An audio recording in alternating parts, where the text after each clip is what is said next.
네, 방보선의 출발 새 아침 3부 시작합니다.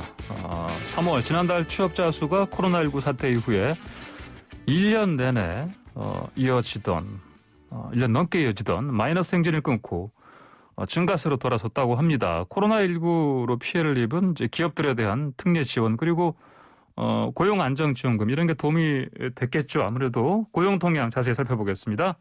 고용노동부 박화진 차관 전화로 연결됐습니다. 박 차관님 안녕하십니까?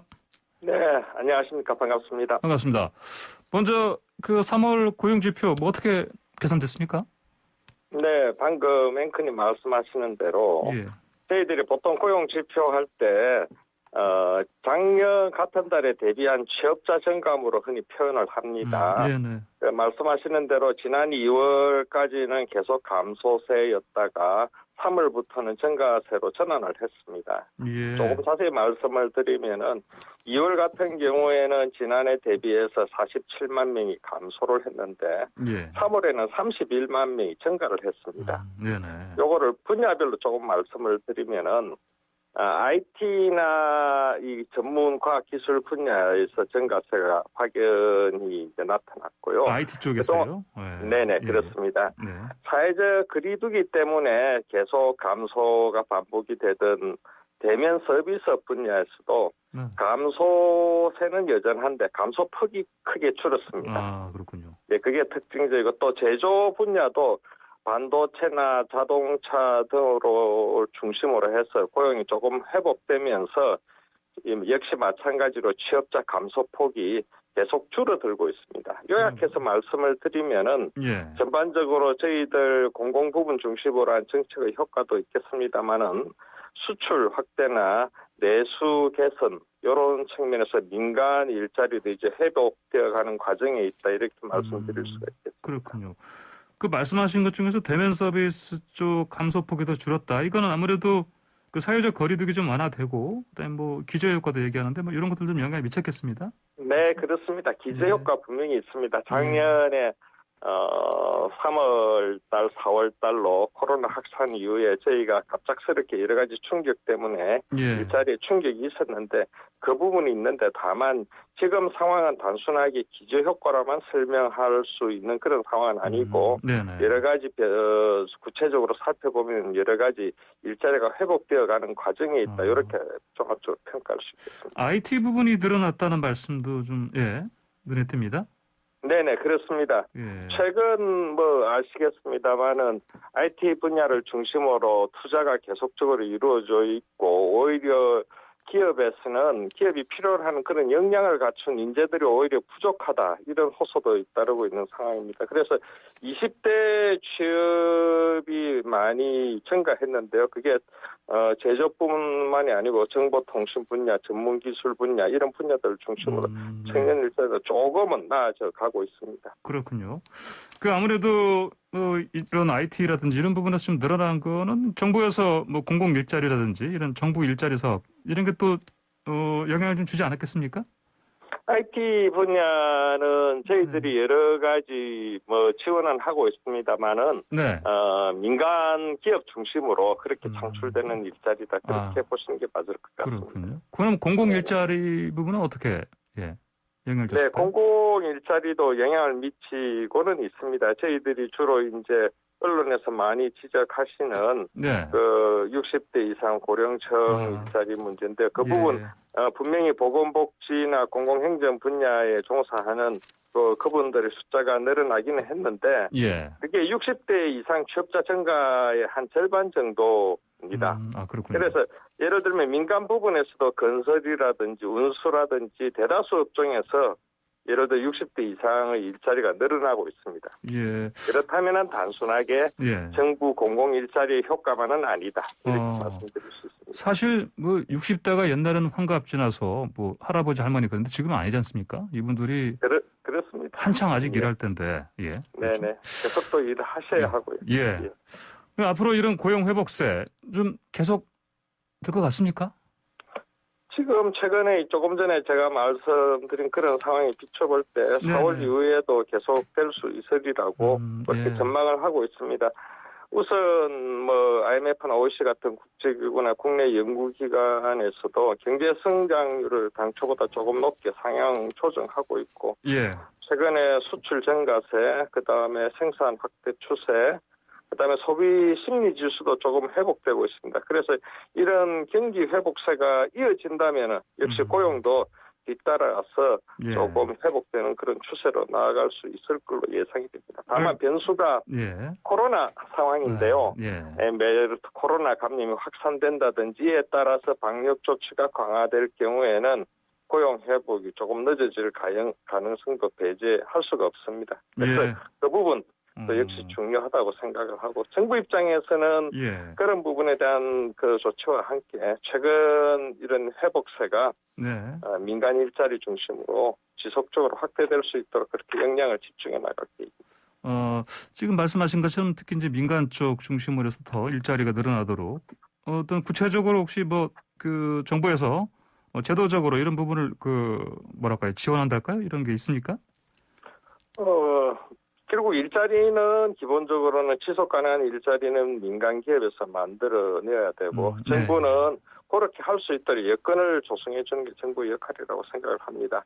예, 어제 고용 유지, 대통령님께서 예. 뭐 아시는 대로 반도체, 자동차 등 우리 주요 산업 분야 CEO들을 모시고 간담회도 하셨고요. 예. 그래서 정부 지금 방향은 그런 분야를 비롯해서 디지털 아니면 저탄소 등 신산업 분야에 있어서 기업에서 투자를 확대하도록 유도하고 지원하는 역할을 하고 있습니다. 그게 기본적인 역할이고 다만 갑작스럽게 이제 일자리가 많이 만들어질 수는 없기 때문에 예. 저희들이 민간 일자리 확대할 수 있도록 마중물 역할을 좀 하고 있습니다. 예를 들면은 청년들 채용하는 그런 기업에 대해서는 재정적으로 인센티브를 주는 그런 사업들을 하고 있는데 올해 같은 경우에는 말씀하시는 디지털 일자리 중심으로 청년 채용하는 기업에 대해서는 채용 장려금 형식으로 그런 사업들도 하고 있고 여기에 이제 뭐 또 어떤 분은 이게 또 그 정부 일자리 아니냐 이렇게 하는데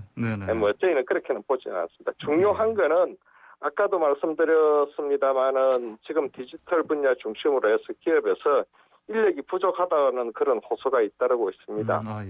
예. 그래서 관계부처, 과기부, 산업부, 복지부 할 것이 관계부처 간에 협업해서 각 분야별로 또 기술 수준별로 인재를 양성하기 위한 교육 훈련 이 부분에 대해서 지원을 집중을 하고 있습니다. 예. 노동부 같은 경우에도 기업이 요구하는 그런 직무 역량 바로 투입할 수 있는 그런 역량을 갖춘 인재를 양성하기 위해서 최근에 혁신 훈련 기관을 중심으로 훈련 기회를 대폭 확대하고 있습니다.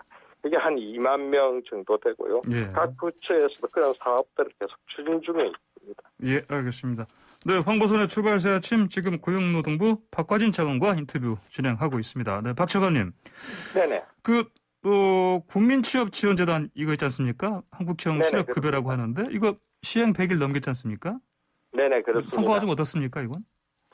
지금 현재 이제 3월 넘어서 4월인데요. 예. 저희가 연간 당초에는 한 59만 명, 그래서 조금 추경으로 늘려서 64만 명 정도를 목표로 하고 있고, 연초에 신청이 많이 집중이 되었습니다. 그래서 이분들이 제가 지금 기억하기로는 한 24만 명 정도가 이미 신청을 해서 그분들에 대해서 저희들이 자격이 있는지를 판단을 해서 필요한 상담도 하고 취업활동 계획도 세우도록 하고 또 필요한 저소득인 분들에 대해서는 구직 촉진 수당으로 수당도 지급하고 해서 그런 사업이 진행이 되고 있습니다. 지금 사업 초기이기 때문에 여러 가지 지적이 있을 수가 있는데 그런 문제점 지적에 대해서는 저희들이 신속하게 대응해서 문제점을 보완하면서 사업을 추진하도록 하겠습니다. 그 문제점 말씀하시는 구직 촉진 수당 이거 말씀하시는 거죠? 구직 왜 그러냐면은 주로 이제 저희들이 고용보험 제도가 예를 들면은 중간에 일을 하다가 중간에 실업되신 분들한테는 실업급여를 지원을 하면서 동시에 이분들에게 필요한 일자리, 훈련 이런 것들을 제공하는 프로그램이 고용보험 제도입니다. 그런데 노동시장에 신규로 들어오시는 분들, 이를테면 청년층이라든지 아니면은 뭐 집에 계시다가 새로이 노동시장에서 일을 찾는 분들, 특히 저소득인 분들은 실업급여나 고용보험의 혜택을 받기 힘듭니다. 예. 그러면 이분들에게 일자리를 제공하기 위해서는 훈련도 해야 되고 취업 발전 서비스도 해야 되는데 그 기간 동안에 적절한 소득이 보장이 안 되면 이분들이 그 프로그램에 오랫동안 남아 있을 수가 없습니다. 예. 그래서 이제 구직 촉진 수당 하는 이름으로 적절한 이제 어느 정도 큰 도움은 되지는 않을 것입니다만은 예. 한 50만 원 정도를 6개월 동안 지원하는 사업을 병행하고 있습니다. 그래서 이게 이제 저희들이 제2차 고용 안전망 내지는 실업 부조 그렇게 부르고 있습니다. 아, 그렇군요. 알겠습니다. 주제를 좀 바꿔보겠습니다. 네네. 조만간 ILO 그 핵심 협약 비준 절차 마무리된다고 들었습니다. 네네, 그렇습니다. 예. 주요 내용이 좀 어떤 겁니까?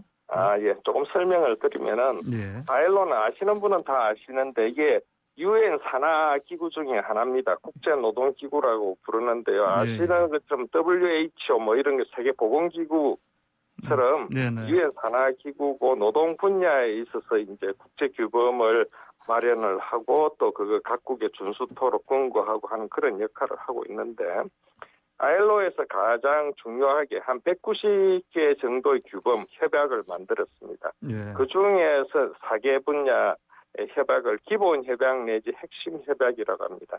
아동 노동을 금지하자, 예. 고용상의 차별을 금지하자, 강제 노동을 금지하자. 또 한 가지가 제일 중요하다고 보는데요. 예. 결사의 자유 또는 단결권을 보장하라 하는 게 이제 결사의 자유 협약입니다. 예. 그동안 우리나라는 아동노동 금지나 차별 금지 분야는 다 협약을 비준을 했는데 예. 이번에 2월 국회에서 결사의 자유에 관한 2개 협약, 그다음에 강제노동에 관한 협약을 비준하는데 동의를 했습니다. 그래서 그렇군요. 정부에서 이 4월 중에 3개 협약의 비준서를 ILO에 기탁을 하게 됩니다. 그러면은 1년 뒤에 ILO 협약이 국내에서도 적용을 받게 됩니다. 1년 뒤부터요? 제가 하나만 설명드리면은 네. 결사의 자유 협약이라는 건 여러 가지 이제 규범들이 있는데 가장 기본적인 게 근로자나 사용자가 자율적으로 단체를 수립하고 가입할 수 있도록 그 자율성을 보장하라. 이런 걸 핵심적인 내용으로 하고 있습니다. 알겠습니다. 마지막 말 하나 더 짧게 여쭙겠습니다. 그 다음 주에 네. 최저임금 전원회의 열리지 않습니까? 그렇죠? 예. 그럼 이번 정부의 어쩌면 마지막 최저임금 설정이 아니겠습니까, 이게? 네네, 그렇습니다. 예. 어떤 방향으로 가는 겁니까?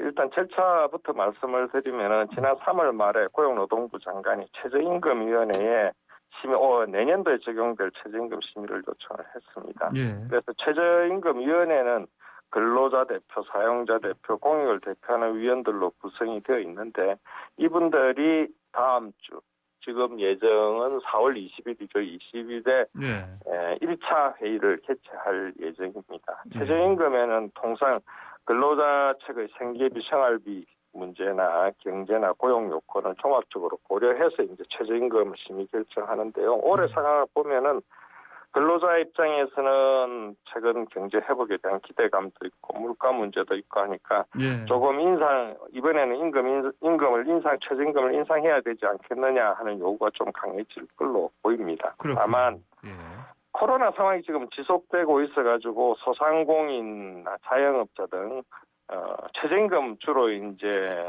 그 선상에 있는 분들입니다. 이런 분들의 어려움이 지속되고 있기 때문에 요 소상공인들의 또 의견도 저희가 무시할 수 있기 때문에 그런 부분들을 아마 이제 최임위에서 각계 대표들의 의견도 듣고 그다음에 국민들의 여론도 듣고 그다음에 제가 말씀드린 그런 여러 가지 지표들, 경제 고용 지표들 그런 부분들을 고려해서 종합적으로 좀 논의해서 결정하지 않을까 그렇게 전망하고 있습니다.